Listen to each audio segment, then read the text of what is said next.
ये कहानी है साल 2025 की, जहां हर तरफ एक ऐसी चोरों की गैंग का राज था जिसे शैडो गैंग के नाम से जाना जाता था, जिसकी टीम में हर तरह के प्रोफेशनल मौजूद थे, हैकर्स से लेकर किलर्स तक। उन्हें रोक पाना सिर्फ पुलिस ही नहीं बल्कि एडवांस टेक्नोलॉजी के लिए भी नामुमकिन था। ये एक ऐसी चोरी और ऐसी मास्टरमाइंड प्लानिंग थी जिसने मनी हाइस्ट को भी पीछे छोड़ दिया। कहानी की शुरुआत होती है बिल नाम के एक जीनियस हैकर से। वह पुलिस के सबसे एडवांस सीसीटीवी नेटवर्क में इतनी सफाई से घुसता है कि कंट्रोल रूम में बैठे अधिकारियों को सिर्फ एक मामूली गड़बड़ी महसूस होती है। उन्हें लगता है कि शायद सिस्टम में कोई छोटा सा ग्लिच आया होगा, लेकिन अगले ही पल पूरा स्टेशन अलार्म की आवाज से गूंज उठता है। खबर मिलती है कि शहर के सबसे सुरक्षित बैंकों में से एक में करोड़ों डॉलर की डकैती हो चुकी है। पुलिस तुरंत अपना सबसे ताकतवर AI surveillance system spice activate कर देती है। यह सिस्टम पूरे शहर के कैमरों को कुछ ही सेकंड में स्कैन कर सकता था। जल्द ही एआई चोरों की कार का लोकेशन ट्रेस कर लेता है और कई पुलिस यूनिट्स वहां पहुंच जाती हैं। लेकिन हैरानी की बात यह थी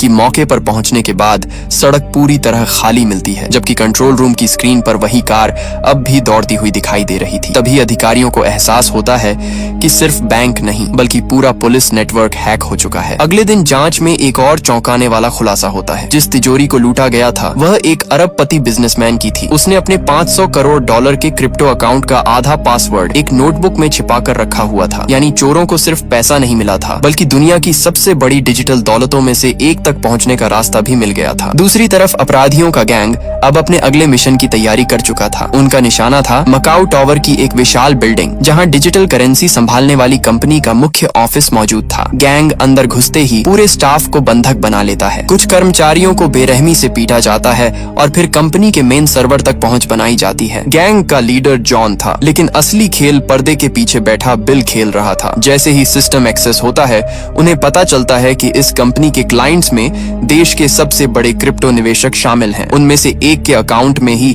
10 अरब डॉलर से ज्यादा की रकम मौजूद थी। जॉन समझ जाता है कि इतना बड़ा पैसा अपने साथ उतना ही बड़ा खतरा लेकर आता है, इसलिए वह इस जानकारी को छोड़ देने की सलाह देता है। लेकिन बिल अब लालच के उस मोड़ पर पहुंच चुका था जहां से वापसी मुश्किल थी। वह अपने साथी मैक्स को पूरा डेटा कॉपी करने का आदेश दे देता है। कुछ ही मिनटों में पूरा ऑफिस युद्ध का मैदान बन जाता है। पुलिस को हमले की सूचना मिल चुकी थी और अब बिल्डिंग की हर मंजिल को सील किया जा रहा था। उधर गैंग सर्वर से डेटा निकालकर तेजी से लिफ्ट की तरफ बढ़ती है। लेकिन सबसे दिलचस्प बात यह थी कि गैंग का लीडर जॉन बाकी साथियों के साथ नहीं था। वह नीचे लॉबी में एक कैफे के अंदर आराम से बैठा कॉफी पी रहा था ताकि किसी को उस पर शक न हो। मगर किस्मत उसके साथ नहीं थी। तभी एक महिला गलती से उसकी तस्वीर खींच लेती है। उस समय किसी ने इस बात पर ध्यान नहीं दिया, लेकिन यही फोटो आगे चलकर पूरे केस का सबसे बड़ा सबूत बनने वाली थी। उधर लिफ्ट के अंदर पुलिस और अपराधियों के बीच जबरदस्त भिड़ंत शुरू हो जाती है। इसी दौरान गैंग कैप्टन सैम को बंधक बना लेती है। अब बाकी अधिकारी गोली नहीं चला सकते थे। अपराधी इसी मौके का फायदा उठाकर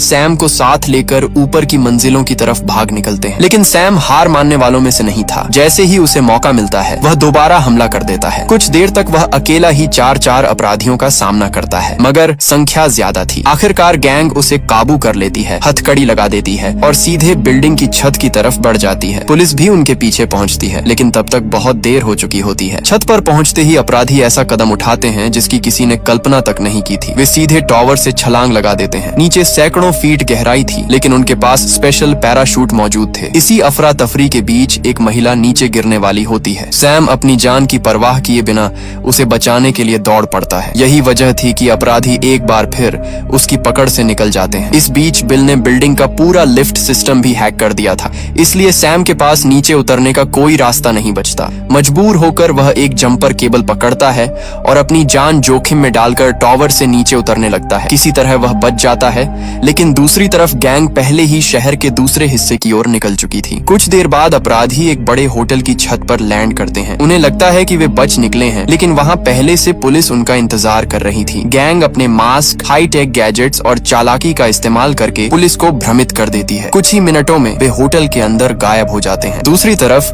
बिल होटल के सारे सिक्योरिटी कैमरों का डेटा मिटा देता है। अब पुलिस के पास न कोई फुटेज बची थी और न ही कोई डिजिटल सुराग। पहली बार उनका एआई सिस्टम पूरी तरह बेबस नजर आ रहा था। मजबूर होकर पुलिस को पुराने तरीके अपनाने पड़े। अधिकारियों ने अपने शरीर पर छोटे कैमरे लगाए और होटल के अंदर आम लोगों की तरह घूमना शुरू कर दिया। बाहर से यह सब सामान्य लग रहा था, लेकिन हर कैमरा लाइव फीड भेज रहा था, जिसे फेस रिकॉग्निशन सॉफ्टवेयर लगातार स्कैन कर रहा था। दूसरी तरफ जॉन भी कम चालाक नहीं था। वह हर कुछ मिनट बाद अपना भेष बदल रहा था। कभी वह टूरिस्ट बन जाता, कभी होटल स्टाफ और कभी सिक्योरिटी गार्ड। उसे पकड़ना लगभग नामुमकिन लग रहा था। तभी कैप्टन सैम की नजर एक चेहरे पर पड़ती है। वह मैक्स था। लिफ्ट वाली लड़ाई के दौरान सैम ने उसके कान की बाली देखी थी और वही छोटी सी बात अब उसकी पहचान बन जाती है। सैम तुरंत उसका पीछा शुरू करता है, लेकिन मैक्स भीड़ में इस तरह गायब हो जाता है जैसे वह कभी वहां मौजूद ही नहीं था। इसी दौरान एआई सिस्टम एक ऐसे चेहरे को पकड़ लेता है जो उसके डेटाबेस में मौजूद ही नहीं था। पुलिस तुरंत उसके पीछे दौड़ पड़ती है, लेकिन यह भी जॉन की एक चाल थी। वह जानबूझकर एक अधिकारी से टकरा जाता है। कैमरा कुछ सेकंड के लिए धुंधला हो जाता है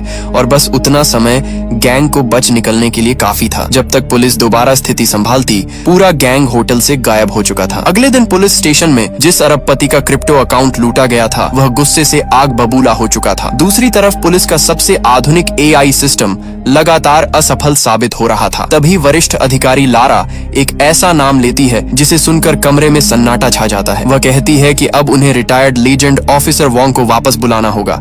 सैम इस बात पर हंस पड़ता है। उसे लगता है कि एक बूढ़ा आदमी इस हाईटेक दुनिया में आखिर क्या कर लेगा, लेकिन लारा उसे याद दिलाती है कि मशीनें पहले ही हार चुकी हैं। एआई अपराधियों के पीछे भाग रहा था, जबकि अपराधी उससे कई कदम आगे चल रहे थे। अब उन्हें ऐसे इंसान की जरूरत थी जो कंप्यूटर नहीं बल्कि इंसानी व्यवहार को पढ़ना जानता हो। कुछ समय बाद दो अधिकारी रॉक और हेलन वोंग को ढूंढने निकलते हैं। कभी वह पुलिस का सबसे खतरनाक अंडरकवर एजेंट हुआ करता था।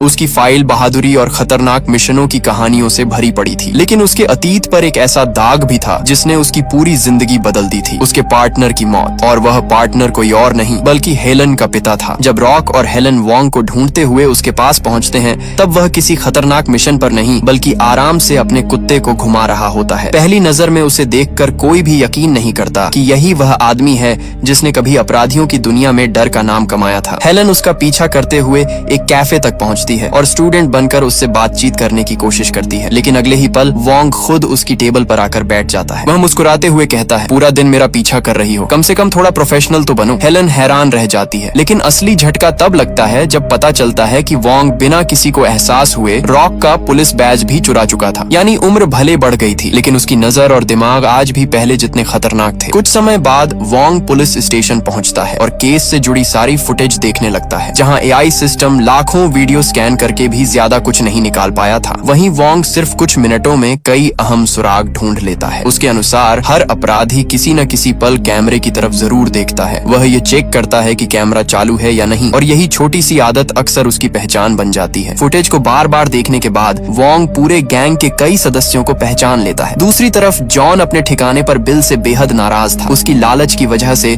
पूरा मिशन लगभग फेल हो चुका था और अब पहली बार उनका चेहरा कैमरों में कैद हो गया था। जॉन उसे बुरी तरह पीटता है और चेतावनी देता है कि अगर वे पकड़े गए तो उसकी वजह सिर्फ बिल होगा, लेकिन बिल अब रुकने वाला नहीं था। उसने एक और भी बड़ा प्लान तैयार कर लिया था। उसे विश्वास था कि अगर यह आखिरी मिशन सफल हो गया तो पूरा गैंग हमेशा के लिए अरबों डॉलर लेकर गायब हो सकता है। जब मैक्स दोनों के बीच झगड़ा रोकने की कोशिश करता है तो जॉन गुस्से में उसे भी धक्का दे देता है। हालात इतने खराब हो जाते हैं कि बाकी गैंग को बीच में आकर मामला शांत कराना पड़ता है। उधर पुलिस स्टेशन में वोंग लगातार तस्वीरें और स्क्रीनशॉट्स देख रहा था। तभी उसकी नजर बार बार एक लंबे कोट वाले रहस्यमयी आदमी पर पड़ती है। फिर उसे वह फोटो दिखाई जाती है जो होटल में एक महिला ने गलती से खींची थी। अब वोंग को यकीन हो जाता है कि यह आदमी कोई साधारण अपराधी नहीं है। अचानक उसे एक पुराना नाम याद आता है, शैडो, एक ऐसा पूर्व एजेंट जिसने कभी दुनिया की सबसे खतरनाक असैसिनेशन यूनिट में काम किया था और फिर गायब हो गया था। शैडो का नाम सुनते ही वोंग समझ जाता है कि यह कोई साधारण गैंग नहीं है। वह तुरंत एक नई सर्विलांस यूनिट बनाने का आदेश देता है, लेकिन उसे जल्द ही पता चलता है कि पुलिस अब लगभग पूरी तरह एआई सिस्टम पर निर्भर हो चुकी है। पुराने जमाने वाली अंडरकवर और निगरानी टीम सालों पहले खत्म कर दी गई थी। यानी जिन तरीकों से वोंग ने अपना नाम बनाया था वे अब पुलिस फोर्स में लगभग खो चुके थे। अगले दिन जिम में हेलन ट्रेनिंग कर रही होती है। तभी कुछ पुलिस अधिकारी उसका मजाक उड़ाने लगते हैं। उनका कहना था कि वह पुलिस बनने के लिए बहुत छोटी और कमजोर है। पहले तो हेलन उन्हें नजरअंदाज करती है, लेकिन जब बातें हद पार कर जाती हैं तो उसका गुस्सा फूट पड़ता है। कुछ ही सेकंड में वह सामने वाले अधिकारी को जमीन जमीन पर गिरा देती है। पूरा जिम हैरानी से उसे देखता रह जाता है। दूर खड़ा वोंग भी यह सब देख रहा था। बाद में वह हेलन के पास आता है और कहता है, आज तुमने मेरा सम्मान जीत लिया। उसी रात वोंग अकेला छत पर बैठा अपने पुराने साथी को याद कर रहा होता है। वही साथी जो कभी उसका सबसे अच्छा दोस्त था और जो एक मिशन के दौरान मारा गया था। और वह आदमी कोई और नहीं बल्कि हेलन का पिता था। मन ही मन वह अपने दोस्त से वादा करता है कि इस बार वह उसकी बेटी को कुछ नहीं होने देगा। अगले दिन नई सर्विलांस टीम की ट्रेनिंग शुरू होती है। वोंग उन्हें सिखाता है कि असली अंडरकवर अधिकारी कैसे सोचता है, कैसे चलता है, कैसे लोगों के बीच घुल मिल जाता है और सबसे जरूरी बात, कैसे बिना ध्यान खींचे हर छोटी से छोटी चीज को नोटिस करता है। उसके अनुसार सबसे बड़ा नियम था, कभी पुलिस वाले की तरह मत दिखो। टीम के सदस्य सड़क पर उतरते हैं। कोई अखबार पढ़ रहा था, कोई कॉफी पी रहा था, तो कोई बस आम राहगीर बनकर घूम रहा था। लेकिन हेलन के लिए वोंग के अलग प्लान थे। वह उसे बाकी टीम से दूर अपने साथ वैन में रखता है। उसके अनुसार हेलन उसका छुपा हुआ तुरुप का पत्ता थी। इसी बीच 12 दिन बीत जाते हैं। दूसरी तरफ बिल अपने आखिरी और सबसे बड़े मिशन की तैयारी में लगा हुआ था। उसने एक ऐसे डिजिटल वॉल्ट का पता लगा लिया था जिसमें अरबों डॉलर की क्रिप्टो करेंसी सुरक्षित रखी गई थी। अगर यह मिशन सफल हो जाता तो पूरा गैंग हमेशा के लिए गायब हो सकता था। जैसे जैसे दिन बीत रहे थे, वोंग की सर्विलांस टीम अपराधियों के और करीब पहुंचती जा रही थी। लेकिन लगातार कई दिनों तक कुछ खास नहीं हुआ। टीम बस लोगों के बीच घुल मिलकर निगरानी कर रही थी। 15वें दिन हेलन खाना लेने बाहर जाती है। तभी उसकी नजर कुछ नशे में धुत लड़कों पर पड़ती है जो लड़कियों को परेशान कर रहे थे। हेलन तुरंत उनकी तरफ बढ़ने लगती है, लेकिन वोंग उसे रोक देता है। वह कहता है कि वे इस समय अंडरकवर मिशन पर हैं और उन्हें सामान्य पुलिस को कॉल करना चाहिए। लेकिन हेलन उसकी बात अनसुनी कर देती है। अगले ही पल वहाँ जबरदस्त लड़ाई शुरू हो जाती है। हेलन अकेले कई गुंडों का सामना करती है। शुरुआत में वह सब पर भारी पड़ती है, लेकिन विरोधियों की संख्या ज्यादा थी। धीरे धीरे हालात उसके खिलाफ होने लगते हैं। तभी वोंग भी मौके पर पहुंच जाता है। जिन लोगों को अपनी ताकत पर घमंड था, वे अब जमीन पर पड़े दर्द से कराह रहे थे। बाद में वैन के अंदर वोंग हेलन को जमकर डांटता है। उसके अनुसार उसने पूरे मिशन को खतरे में डाल दिया था। लेकिन हेलन का जवाब भी साफ था। वह कहती है कि अगर पुलिस होते हुए भी वे लोगों की मदद नहीं कर सकते तो ऐसी निगरानी का क्या फायदा। पहली बार दोनों के बीच गंभीर बहस हो जाती है और तभी वोंग फैसला करता है कि अब समय आ गया है उसे पूरी सच्चाई बताने का। वोंग बताता है कि सालों पहले वह और हेलन के पिता 8 महीने तक अंडरकवर मिशन पर थे। एक दिन उन्होंने कुछ अपराधियों को एक बच्चे का अपहरण करते देखा। नियमों के मुताबिक उन्हें चुप रहना चाहिए था, लेकिन वोंग खुद को रोक नहीं पाया। वह सीधे लड़ाई में कूद पड़ा। अपराधियों ने उसे बुरी तरह घायल कर दिया और लगभग मार ही डाला था। तभी हेलन के पिता उसे बचाने के लिए सामने आए। उन्होंने वोंग की जान तो बचा ली, लेकिन खुद वापस नहीं लौट सके। ये कहानी सुनते ही हेलन की आंखें भर आती हैं। दूसरी तरफ वोंग की आवाज भी भारी हो जाती है। वह कहता है कि एक पुलिस अधिकारी का सबसे कठिन काम गोली चलाना नहीं, बल्कि सही समय का इंतजार करना होता है, क्योंकि एक गलत फैसला सिर्फ मिशन नहीं, किसी की जिंदगी भी छीन सकता है। लेकिन उसी वक्त किस्मत उन्हें एक बड़ा मौका देने वाली थी। मार्केट में भीड़ के बीच वोंग की नजर अचानक एक ऐसे चेहरे पर पड़ती है जिसे वह कई दिनों से तलाश रहा था। वह जॉन था। मार्केट के बीचों बीच जॉन को देखते ही वोंग की पूरी टीम एक्टिव हो जाती है। वोंग तुरंत सभी को आदेश देता है कि कोई भी सीधे जॉन की तरफ नहीं देखेगा, कोई कैमरा उसकी तरफ नहीं घुमाएगा। सब कुछ ऐसा लगना चाहिए जैसे वे सामान्य लोग हों, क्योंकि जॉन सिर्फ खतरनाक नहीं था बल्कि बेहद सतर्क भी था। जॉन को जैसे ही एहसास होता है कि 2 लोग उसे देख रहे हैं, वे दोनों तुरंत कपल बनने का नाटक करने लगते हैं। वोंग समझ जाता है कि महीनों की मेहनत आखिर रंग लाने लगी है। पूरी टीम बिना शक पैदा किए उसका पीछा करती रहती है। धीरे धीरे वे पता लगा लेते हैं कि जॉन किस बिल्डिंग में दाखिल हुआ है, लेकिन तभी हेलन खुद अंदर जाने का फैसला कर लेती है। यह कदम बेहद जोखिम भरा था। जॉन की नजर उस पर पड़ जाती है और उसे हल्का सा शक होने लगता है। वह धीरे से अपनी जेब में हाथ डालकर चाकू तैयार कर लेता है। उधर वोंग दूर बैठा फुटेज देख रहा था। कुछ ही सेकंड में उसे समझ आ जाता है कि जॉन ने हेलन को नोटिस कर लिया है। वह तुरंत बिल्डिंग के अंदर पहुंचता है और बिना समय गंवाए हेलन का पिता बनने का नाटक शुरू कर देता है। इतना ही नहीं, वह बहाने से हेलन के कान में लगा ब्लूटूथ डिवाइस भी निकाल देता है ताकि जॉन को कोई शक न हो। फिर वह आराम से जॉन के पास बैठ जाता है और ऐसे बातचीत करने लगता है जैसे वे पहली बार मिले हों। बातों बातों में वोंग जॉन को एक सेब ऑफर करता है। देखने में यह एक सामान्य सेब था, लेकिन उसके अंदर एक छोटा कैमरा छिपा हुआ था। जैसे ही जॉन सेब लेता है, कैमरा उसके चेहरे की बिल्कुल साफ तस्वीर कैप्चर कर लेता है। पुलिस को उसका अब तक का सबसे क्लियर शॉट मिल चुका था। हालांकि खेल अभी खत्म नहीं हुआ था। जॉन अब भी सतर्क था और उन पर नजर रखे हुए था। इसलिए वोंग पास के एक फ्लैट का ताला तोड़कर अंदर घुस जाता है और वहां रहने वाली महिला को शांत कराता है। इसी दौरान लिफ्ट में पहले से लगाए गए छोटे कैमरे की मदद से टीम को पता चल जाता है कि जॉन किस मंजिल पर उतरा था। रॉक तुरंत उस फ्लोर पर और कैमरे इंस्टॉल करता है। कुछ ही देर में उन्हें सबसे बड़ी जानकारी मिलती है। जॉन का ठिकाना अपार्टमेंट नंबर 82 का पता चलते ही वोंग समय बर्बाद नहीं करता। सड़क के दूसरी तरफ एक फ्लैट किराए पर लिया जाता है जहां से जॉन की हर गतिविधि पर नजर रखी जा सके। टीम घंटों तक दूरबीन और कैमरों के जरिए जॉन को देखती रहती। कभी वह बाहर निकलता, कभी घंटों तक कमरे में बंद रहता। लेकिन सबसे अजीब बात यह थी कि वह कोई बड़ी तैयारी करता हुआ दिखाई नहीं देता था। जॉन के कचरे की भी जांच शुरू कर दी जाती है। एक दिन टीम को फटे हुए सुडोकू पजल्स का ढेर मिलता है। पहली नजर में वे सिर्फ पुराने कागज लगते हैं, लेकिन वोंग को यकीन था कि उनके पीछे कोई राज छिपा है। समस्या यह थी कि टीम का कोई सदस्य उन पजल्स का मतलब नहीं समझ पा रहा था। दूसरी तरफ जॉन अपने कमरे में आराम से बैठा बबल रैप फोड़ता रहता था। कुछ दिनों बाद वोंग अपनी नई पहचान के साथ जॉन के और करीब पहुंचने की कोशिश करता है। वह पड़ोसी बनने का नाटक करता है। मार्केट में दोनों की मुलाकात होती है और जॉन खुद उसके पास बातचीत करने आ जाता है। अचानक वह मुस्कुराकर कहता है, तुम्हारे हाथ काफी सख्त हैं, बंदूक चलाते हो क्या? नहीं, बचपन से एक्सरसाइज करता आया हूँ। जॉन संतुष्ट तो नहीं होता, लेकिन फिलहाल बात वहीं खत्म कर देता है। इसके बाद वोंग उसे डिनर पर आमंत्रित करता है। शाम को वोंग और हेलन पास वाले फ्लैट में तैयारी करते हैं। अंदर आते ही जॉन पूरे कमरे को बेहद ध्यान से देखने लगता है। डिनर के दौरान वह लगातार सवाल पूछता रहता है। वह यह जांचना चाहता था कि वोंग और हेलन की कहानियां आपस में मेल खाती हैं या नहीं, लेकिन उसे नहीं पता था कि वोंग को हेलन के बचपन की हर छोटी बड़ी बात याद थी। इसलिए दोनों बिना किसी हिचकिचाहट के हर सवाल का जवाब देते जाते हैं। रात खत्म होने तक जॉन का शक काफी हद तक कम हो चुका था, लेकिन जैसे ही वह अपने अपार्टमेंट लौटता है, वह बिल को दोनों का पूरा बैकग्राउंड चेक करने का आदेश देता है। दूसरी तरफ पुलिस पहले से तैयार थी। वोंग और हेलन की नकली पहचान, नकली रिकॉर्ड और नकली इतिहास पहले ही सिस्टम में डाल दिए गए थे। सब कुछ योजना के मुताबिक चल रहा था। जॉन धीरे धीरे वोंग और हेलन पर भरोसा करने लगा था। पुलिस को लग रहा था कि अब वे गैंग के सबसे खतरनाक सदस्य तक पहुंच चुके हैं। लेकिन उसी रात अचानक दरवाजे पर दस्तक होती है। जैसे ही वोंग दरवाजा खोलता है, सामने खड़ा आदमी बिना एक सेकंड गंवाए हमला कर देता है। यह टिम था, बिल का जुड़वां भाई। टिम बेहद खतरनाक और प्रशिक्षित फाइटर था। कमरे के अंदर देखते ही देखते जबरदस्त लड़ाई शुरू हो जाती है। वोंग उसकी पहली बंदूक गिराने में सफल हो जाता है, लेकिन तभी पता चलता है कि टिम के पास दूसरी गन भी मौजूद है। गोलियों की आवाज पूरे कमरे में गूंजने लगती है। दूसरी तरफ बिल कहीं दूर बैठा पूरी लड़ाई लाइव देख रहा था। हैरानी की बात यह थी कि उसके चेहरे पर जरा भी चिंता नहीं थी, क्योंकि यह हमला कोई अचानक लिया गया फैसला नहीं था। सब कुछ उसकी पहले से बनाई गई योजना का हिस्सा था। डिनर के दौरान उसने चुपके से हेलन का फोन हैक कर लिया था। अब उसके पास सिर्फ हेलन का डेटा ही नहीं,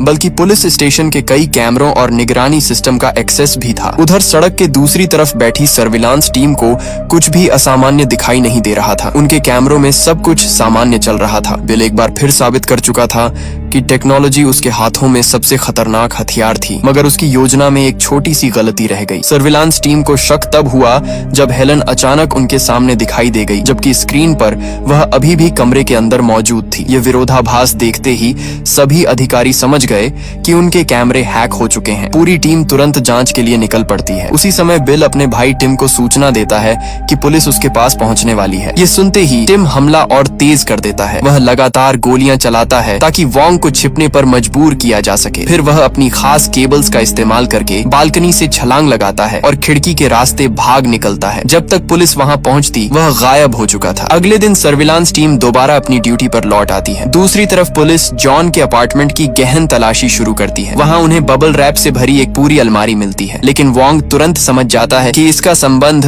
उन रहस्यमयी सुडोकू पजल्स से है जो उन्हें कचरे में मिले थे। लेकिन इससे पहले कि वह इस रहस्य को पूरी तरह समझ पाता, अचानक हालात बेकाबू हो जाते हैं। एक भारी ट्रक तेज रफ्तार से आकर पुलिस वैन को जोरदार टक्कर मार देता है। वैन घूमती हुई सीधे पुलिस बिल्डिंग से जा टकराती है। कुछ ही सेकंड में अंदर बैठे लगभग सभी अधिकारी घायल या बेहोश हो जाते हैं। अगले ही पल ट्रक के अंदर से हथियारों से लैस अपराधियों का एक बड़ा समूह बाहर निकलता है। वे सीधे पुलिस स्टेशन पर हमला बोल देते हैं। कई अधिकारी मौके पर ही मारे जाते हैं, जबकि विस्फोटकों की मदद से पुलिस की कई गाड़ियों को उड़ा दिया जाता है। यह हमला इतना बड़ा था कि पहली नजर में लगा लग रहा था जैसे अपराधियों ने पूरी पुलिस फोर्स के खिलाफ युद्ध छेड़ दिया हो। लेकिन लारा जल्दी समझ जाती है कि यह हमला असली लक्ष्य नहीं है। उसका मानना था कि यह सिर्फ ध्यान भटकाने की चाल है, इसलिए वह सर्विलांस टीम को सख्त आदेश देती है कि चाहे कुछ भी हो जाए वे अपनी पोस्ट नहीं छोड़ेंगे और जॉन पर नजर बनाए रखेंगे। उधर कुछ देर बाद हेलन को होश आता है। वह घायल वॉन्ग को कार से बाहर खींचती है और जमीन पर पड़ी एक गन उठाकर सीधे मुकाबले में कूद पड़ती। कुछ ही मिनटों में वह कई हमलावरों को ढेर कर देती है। जल्द ही वॉन्ग भी होश में आ जाता है और दोनों मिलकर जवाबी हमला शुरू कर देते हैं। दूसरी तरफ लड़ाई के बीच वॉन्ग के दिमाग में अचानक एक महत्वपूर्ण कड़ी जुड़ती है। उसे एहसास होता है कि उन सुडोकू पजल्स के ऊपर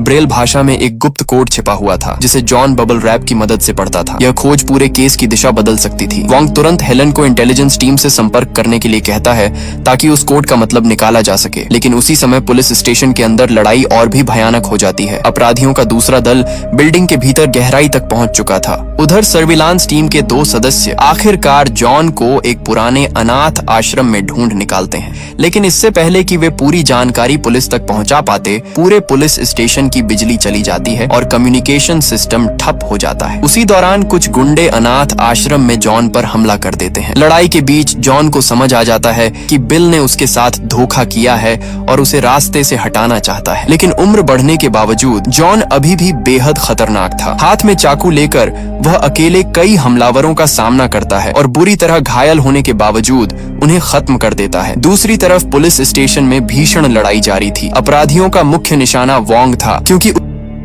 उसके सिर पर भारी इनाम रखा गया था। लेकिन वॉन्ग भी एक एक करके कई हमलावरों को ढेर कर देता है। इधर हेलन बिल्डिंग के अंदर छिपकर ब्रेल कोड की जानकारी पहुंचाने की कोशिश कर रही थी। तभी एक महिला अपराधी उस पर हमला कर देती है। दोनों के बीच जबरदस्त हाथापाई होती है। लंबी लड़ाई के बाद हेलन उसे खिड़की से नीचे फेंक देती है और मुकाबला जीत जाती है। कुछ ही देर बाद पुलिस बैकअप पहुंच जाता है और पुलिस स्टेशन की खूनी लड़ाई खत्म हो जाती है। उधर अनाथ आश्रम में जॉन सभी हमलावरों को खत्म कर चुका था। तभी वहाँ टिम पहुँचता है और खुलासा करता है कि यह पूरा खेल उसी का था। वह समझ चुका था कि जॉन अब उनके लिए खतरा बन चुका है, इसलिए वह उसे खत्म करने आया था। अगले ही पल दोनों के बीच जानलेवा मुकाबला शुरू हो जाता है। दोनों बराबरी के फाइटर थे। लड़ते लड़ते वे एक खिड़की तोड़कर नीचे जा गिरते हैं। तभी टिम को एहसास होता है कि उसके पेट में चाकू घुस चुका है। वह आखिरी बार हमला करने की कोशिश करता है, लेकिन जॉन उसी के हथियार से उसे खत्म कर देता है। इस तरह बिल अपने सबसे भरोसेमंद साथी और भाई को हमेशा के लिए खो देता है। इसी बीच पुलिस अनाथ आश्रम को चारों तरफ से घेर लेती है। दूसरी तरफ अपने भाई की मौत की खबर सुनकर बिल पूरी तरह टूट जाता है। अब उसके पास सिर्फ एक ही रास्ता बचा था, अपनी आखिरी और सबसे बड़ी योजना को अंजाम देना। टिम की मौत के बाद बिल समझ जाता है कि अब खेल उसके हाथों से निकलता जा रहा है, लेकिन जाने से पहले वह अपनी आखिरी चाल चल देता है। दूसरी तरफ लारा वॉन्ग और हेलन को बताती है कि पिछले हमले के बाद करोड़ों डॉलर की क्रिप्टो करेंसी सुरक्षा के लिए पुलिस के डिजिटल वॉल्ट में ट्रांसफर कर दी गई थी। सुनने में यह फैसला सुरक्षित लगता था, लेकिन असली खतरा अब भी सामने आना बाकी था। जब पुलिस वॉल्ट की जांच करती है तो सबके पैरों तले जमीन खिसक जाती है। तिजोरी पूरी तरह खाली थी। जांच में पता चलता है कि असली चोर पुलिस स्टेशन पर हुए हमले के दौरान बैकअप टीम का भेष बनाकर अंदर घुसे थे, जबकि सभी अधिकारी घायल लोगों को बचाने और लड़ाई में व्यस्त थे। उसी दौरान उन्होंने आराम से पूरी डिजिटल दौलत साफ कर दी। उधर अनाथ आश्रम के मलबे के बीच से जॉन जिंदा बाहर निकल आता है। अपने आसपास तबाही और टिम की लाश देखकर वह कुछ पल के लिए खामोश हो जाता है, लेकिन तभी पुलिस उसे चारों तरफ से घेर लेती है। हैरानी की बात यह थी कि इस बार जॉन भागने की कोशिश नहीं करता। वह बिना विरोध किए खुद को पुलिस के हवाले कर देता है और कहता है कि अब वह सब कुछ कबूल करने को तैयार है। दूसरी तरफ पुलिस स्टेशन में एआई सिस्टम दोबारा चालू किया जाता है। कुछ ही देर में चोरी हुई क्रिप्टो लेकर भाग रही वैन की लोकेशन ट्रेस हो जाती है। पूरी पुलिस फोर्स तुरंत उसके पीछे निकल पड़ती है। पीछा करते करते वे एक बड़े होटल तक पहुंचते हैं, जहां अपराधी अलग अलग दिशाओं में भागने लगते हैं ताकि पुलिस भ्रमित हो जाए। इसी अफरा तफरी में वॉन्ग होटल के लॉन्ड्री रूम तक पहुंच जाता है और वहां उसकी मुलाकात बिल से होती है। महीनों से चल रही इस लड़ाई में पहली बार दोनों आमने सामने खड़े थे। अगले ही पल उनके बीच जबरदस्त हाथापाई शुरू हो जाती है, लेकिन बिल अकेला नहीं था। उसके 2 साथी भी बीच में कूद पड़ते हैं और अब वॉन्ग को 3 लोगों का सामना करना पड़ रहा था। बाहर हजारों लोगों से भरा एक बड़ा इवेंट चल रहा था। हेलन को शक होता है कि बिल इस भीड़ का फायदा उठाकर कहीं भी छिप सकता है, और सच यही था। उधर पुलिस की वैन में बैठा जॉन अपना फोन वापस हासिल कर लेता है। पुलिस जानती थी कि अगर किसी को बिल तक पहुंचना है तो वह सिर्फ जॉन हो सकता लगता है, इसलिए वे उसे बिल को कॉल करने के लिए कहते हैं। लेकिन एक समस्या थी, गैंग के डिवाइस ट्रेस नहीं किए जा सकते थे, इसलिए अब तकनीक नहीं बल्कि इंसानी नजर ही अपराधी को पकड़ सकती थी। हेलन को हजारों लोगों की भीड़ में उस व्यक्ति को पहचानना था जो फोन पर बात कर रहा होगा। इधर होटल के लॉन्ड्री रूम में वॉन्ग अभी भी बिल के साथियों से लड़ रहा था। बड़ी मुश्किल से वह एक अपराधी को बेहोश करता है और दूसरे को वॉशिंग मशीन के अंदर बंद कर देता है। दूसरी तरफ बिल को एहसास हो जाता है कि पुलिस उसके लिए जाल बिछा रही है, इसलिए वह तुरंत अपनी जगह बदल देता है। लेकिन उसी समय हेलन को वॉन्ग की एक पुरानी बात याद आती है। अपराधी अनजाने में बार बार कैमरे की तरफ देखते हैं। भीड़ के बीच हेलन की नजर एक आदमी पर टिक जाती है। वह बार बार आसपास लगे कैमरों और लोगों को देख रहा था। उसे शक हो जाता है कि यही बिल है, लेकिन इससे पहले कि वह अपनी टीम को पूरी जानकारी दे पाती, हालात अचानक बदल जाते हैं। जॉन मौका देखकर पुलिस वालों पर हमला कर देता है। वह गैस ग्रेनेड फेंकता है और अफरा तफरी का फायदा उठाकर वहां से भाग निकलता है। उधर रॉक हेलन को ढूंढकर अपना ईयर पीस देता है ताकि वह बाकी टीम के संपर्क में रह सके। लेकिन कुछ देर बाद जब बिल ट्रेन स्टेशन की तरफ भाग रहा होता है, रॉक अकेले उसका पीछा करने लगता है। दुर्भाग्य से रास्ते में उसकी मुलाकात जॉन से हो जाती है। जॉन बिना चेतावनी दिए उस पर हमला करता है और चाकू से वार कर देता है। रॉक वहीं गिर जाता है। इतने लंबे समय तक टीम का हिस्सा रहा यह अधिकारी अब अपनी आखिरी सांसें ले रहा था। जॉन सीधे बिल के पास पहुंचता है। अब दोनों के बीच कोई भरोसा नहीं बचा था। जॉन को पता चल चुका था कि उसके अपने लोगों ने ही उसके खिलाफ साजिश रची थी। गुस्से में वह बिल पर लगातार वार करता है। मरने से पहले बिल आखिरकार चोरी की गई अरबों डॉलर की क्रिप्टो करेंसी का पासवर्ड जॉन को बता देता है और फिर वहीं दम तोड़ देता है। गैंग का सबसे खतरनाक हैकर अपने ही लालच का शिकार बन चुका था। जब हेलन रॉक तक पहुंचती है तब तक बहुत देर हो चुकी होती है। दूसरी तरफ पुलिस बिल के बाकी साथियों को गिरफ्तार कर लेती है, लेकिन सबसे बड़ा खतरा अभी भी आजाद था। जॉन के पास अब पासवर्ड भी था और चोरी की गई पूरी डिजिटल दौलत तक पहुंचने का रास्ता भी। दूसरी तरफ पुलिस के पास उसे ढूंढने का कोई पक्का सुराग नहीं था। जॉन एक बार फिर साये की तरह गायब हो चुका था। कुछ समय बाद वॉन्ग और हेलन एक महत्वपूर्ण बात समझते हैं। जॉन भले ही पासवर्ड जानता हो, लेकिन इतनी बड़ी डिजिटल संपत्ति को कैश में बदलना उसके लिए आसान नहीं था। इसका मतलब साफ था, उसे किसी न किसी बड़े खिलाड़ी से संपर्क करना ही पड़ेगा। पुलिस उसी मौके का इंतजार करने लगती है। आखिरकार खबर मिलती है कि जॉन एक प्रभावशाली बिजनेसमैन से मिलने वाला है,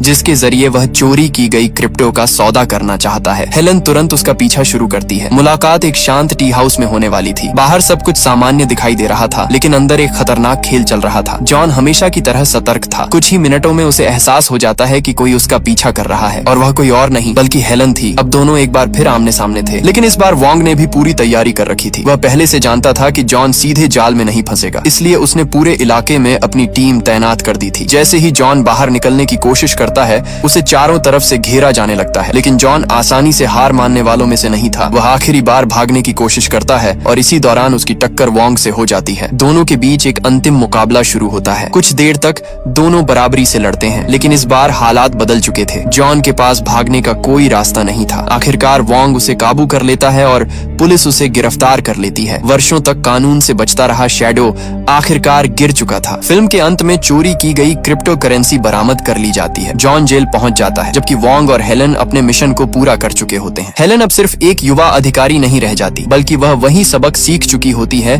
जो उसके पिता और वॉन्ग ने सालों पहले सीखा था, कि अपराधियों को हराने के लिए सिर्फ ताकत या टेक्नोलॉजी नहीं, बल्कि धैर्य, समझदारी और सही समय पर सही फैसला लेना सबसे बड़ा हथियार होता है। और इसी संदेश के साथ यह कहानी अपने अंत तक पहुंचती है।